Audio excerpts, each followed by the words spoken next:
ظرف فصیح ہو تو تعلق کو موت نہیں آتی۔ لوہا کبھی خراب نہیں ہوتا، وہ ہمیشہ اپنے ہی زنگ سے برباد ہوتا ہے۔ اسی طرح انسان کو کوئی برباد نہیں کر سکتا، اس کی سوچ اور دوسروں سے امیدیں ہی اسے برباد کرتی ہیں۔ اپنے آپ کو اچھا سمجھنا ناقص کی دلیل اور کم عقلی کی علامت ہے۔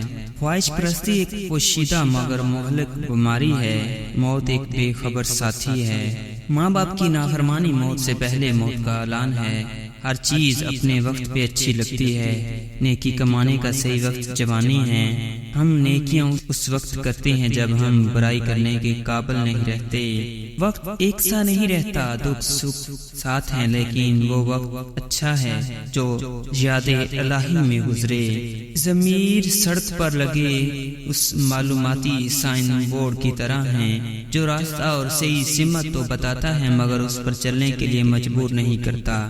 تنقید، طنز، فکر بازی سے حوصلہ نہ ہارو۔ شور کھلاڑی نہیں، تماشائی کرتے ہیں۔ پیسے نہیں، اچھی کمپنی آپ کو خوش رکھتی ہے۔ اچھی کتابیں اور اچھے سچے دل ہر کسی کی سمجھ میں نہیں آتے۔ جب درد حد سے بڑھ جاتا ہے تو انسان روتا نہیں، خاموش ہو جاتا ہے۔ اگر کسی کو تکلیف دے کر بھی اچھے سے سو لیتے ہو تو اپنے ضمیر کا جنازہ پڑھ دو، کیونکہ وہ وفات پا چکا ہے۔ سمجھدار لوگ بحث نہیں کرتے کیونکہ وہ جانتے ہیں کہ سوائے آپس میں رنج پیدا ہونے کے سے مفید نتیجہ برآمد نہیں ہوا کرتا۔ غور کیا جب زندگی کے فلسفوں پر بات مٹی سے شروع ہو کر مٹی میں جا ملی۔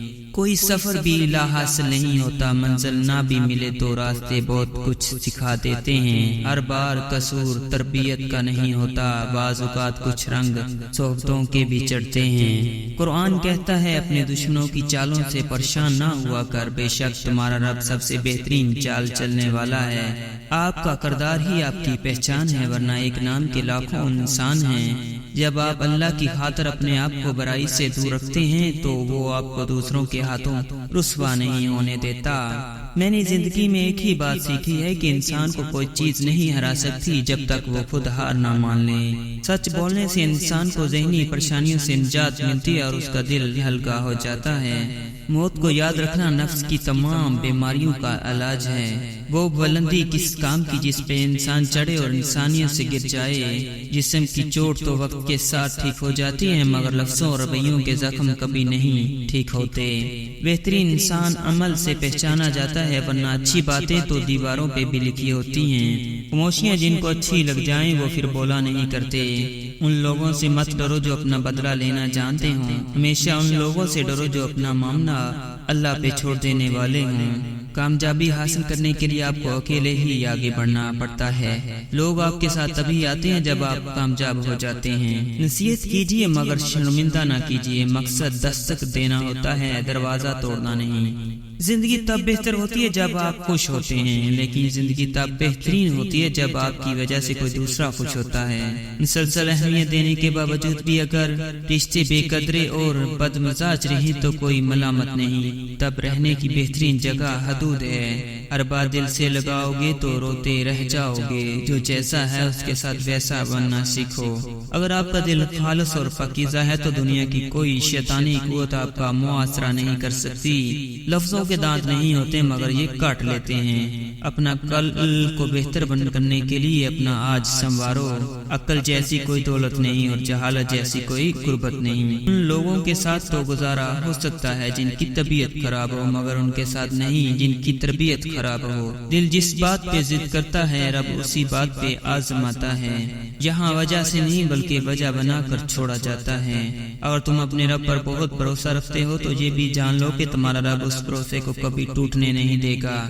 زندگی کا راز صبر میں پوشیدہ ہے۔ خوبصورتی آنکھوں کو متاثر کر سکتی ہے لیکن شخصیت سیدھے دل پر قبضہ جما لیتی ہے۔ اگر انسان صابر ہو تو اس سے کی گئی ہر زیادتی کا جواب عرض سے آتا ہے۔ لوگوں کو اپنی اچھائیاں بتا کر ان کے ساتھ رہنے کی بھی بات مانگیں۔ اپنی کچھ برائیاں بتا کر دیکھیں کون کون ساتھ چلتا ہے، سب معلوم ہو جائے گا۔ لفظوں کے بھی ذائقے ہوتے ہیں، بولنے سے پہلے چکھ لیا کریں۔ دوسروں کے اچھا ہونے کا انتظار مت کرو، بلکہ انہیں اچھا بن کر سکھاؤ کہ اچھا انسان کیسے ہوتا ہے۔ وجود جتنا بھی حسین ہو آخر کردار بازی لے ہی جاتا ہے۔ کاش کے لوگ سمجھ سکیں کہ رشتے بنانا اصل بات نہیں، بلکہ اصل بات ان رشتوں کو نبھانا ہوتا ہے۔ علم وہ نہیں جو آپ نے سیکھا ہے، علم تو وہ ہے جو آپ عمل و کردار سے ظاہر ہو۔ اچھی چھلانگ لگانے کے لیے کچھ قدم پیچھے ہٹنا ضروری ہے۔ کچھ لوگ بھی بڑے عجیب ہوتے ہیں، ان کو جتنا بھی اپنا سمجھو وہ ہمیشہ لوگ ہی رہتے ہیں۔ دنیا والوں پر اپنے دکھ ظاہر مت کرو، کیونکہ یہ وہاں چوٹ ضرور مارتے ہیں جہاں پہلے زخم ہوتا ہے۔ معاف کرنے کا یہ مطلب نہیں کہ اس کو گلے سے لگایا جائے، اس کو دوست بنا لیا جائے۔ صرف ایک عہد کرنا ہوتا ہے کہ جو اذیت اس نے مجھے دی ہے وہ میں نے اس کو نہیں دینی۔ ہر وقت طنزیہ لہجہ رکھنے والا اپنا وقار کھو بیٹھتا ہے۔ اگر تنقید ہی کرنی ہو تو نرم لہجے میں کریں، کیونکہ نرم لہجہ ضمیر جگاتا ہے، جبکہ سخت لہجہ انا کو جگا دیتا ہے۔ اگر کسی بیٹی یا بہن کو تمہاری وجہ سے راستہ بدلنا پڑے تو گلی کے کتے اور تم میں کوئی فرق نہیں۔ سچے لوگوں کو غصہ جلدی آ جاتا ہے، منافق لوگ منہ پر مسکراہٹ اور دل میں غصہ رکھتے ہیں۔ ہر انسان اپنی زبان کے پیچھے چھپا ہوا ہے، اگر اسے سمجھنا ہے تو اسے بولنے دو۔ کوشش کرو کہ سب کچھ ٹوٹ جائے پر وہ مان نہ ٹوٹے جو کسی بہت اپنے نے خود سے زیادہ پر کیا ہو۔ اگر پینسل بن کر کسی کی خوشیاں نہیں لکھ سکتے تو کوشش کرو کہ ربڑ بن کر کسی کے غم مٹا دو۔ انسان جب تک اپنا مول نہیں لگاتا انمول کہلاتا ہے۔ آپ خود ہی اپنے لیے بہترین دلاسا ہیں، بہترین دوست، بہترین دنیا اور مشکل وقت میں بہترین تھپکی جو آپ کو کبھی ہارنے نہیں دیتی۔ جو جھک جانا سیکھ جاتا ہے وہ ساری دنیا کو جھکا لینا سیکھ جاتا ہے۔ کچھ لوگ جب روتے ہیں تو اس لیے نہیں کہ وہ کمزور ہوتے ہیں، بلکہ اس لیے کہ مجبور رہتے رہتے تھک جاتے ہیں۔ فطرت کا تقاضا ہے کہ انسان جنت بھی چاہتا ہے اور مرنا بھی نہیں چاہتا۔ مایوس وہ ہوتا ہے جو اللہ پر یقین نہیں رکھتا۔ محروم وہ ہوتا ہے جو اللہ کی نعمتوں کا شکر ادا نہیں کرتا۔ زندگی اپنی خوبیوں پر بسر کی جاتی ہے، دوسروں کی خامیوں پر نہیں۔ اخلاق کا اچھا ہونا خدا سے محبت کی دلیل ہے۔